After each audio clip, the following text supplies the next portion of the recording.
Selamat pagi saudara yang terkasih di dalam nama Tuhan Yesus Kristus. Renungan buat sahabat delima pada hari ini yang tertulis di dalam 1 Petrus 2 ayat 23. Demikian bunyinya.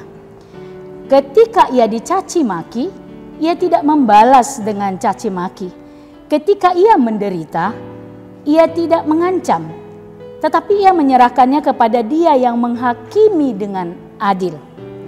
Saudara-saudari yang terkasih, pola hidup dunia mengajarkan kita ketika kita disakiti oleh orang lain, kita harus membalasnya dengan menyakiti. Jika kita dijahati, maka kita juga membalas kejahatan itu, jika perlu lebih kejam lagi, sehingga kita menjadi lebih puas, lega karena rasa yang telah disakiti, yang telah dijahati itu harus dibalaskan. Saudara-saudari yang terkasih, hidup orang percaya tidaklah demikian. Hidup orang percaya adalah suatu proses pembelajaran untuk menjadi serupa dengan Kristus.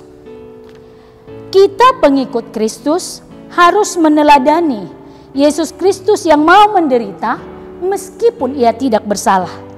Ketika kita menderita ketidakadilan, kita tidak boleh mengancam, tetapi harus menyerahkan kepada Allah yang menjadi hakim yang adil. Pembalasan itu adalah hak Tuhan, bukan hak kita. Pembalasan kita sangat terbatas, tetapi jika pembalasan itu berasal dari Tuhan, ia sangat dahsyat dan luar biasa menyakitkan. Karena itu saudara-saudari yang terkasih, kebenaran sangatlah perlu kita perhatikan, terkhusus pada zaman modern ini. Ketika manusia hanya dianggap normal apabila selalu memperjuangkan haknya, seolah-olah perintah Kristus untuk saling mengasihi dan memaafkan tidak relevan pada zaman ini. Akibatnya terjadilah pemberontakan, keonaran di mana-mana. Ketika pengikut Yesus Kristus tidak boleh menjadi serupa dengan dunia ini, melainkan harus menjadi serupa dengan Kristus yang telah melepaskan kita atau yang menyelamatkan kita.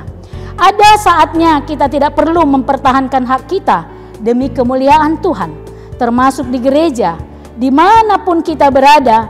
Ketika kita mengalami hal-hal yang tidak adil atau kita merasa tersakiti, itu harus di dalam kebenaran, atau boleh menganggap sebuah pertengkaran atau perkelahian itu tidak perlu dibalaskan, karena kita telah diajarkan untuk saling mengasihi dan saling memaafkan. Karena itu saudara-saudari yang terkasih, jika di ayat 23 di surat Petrus ini, ketika dicaci maki, ia tidak membalas untuk mencaci maki.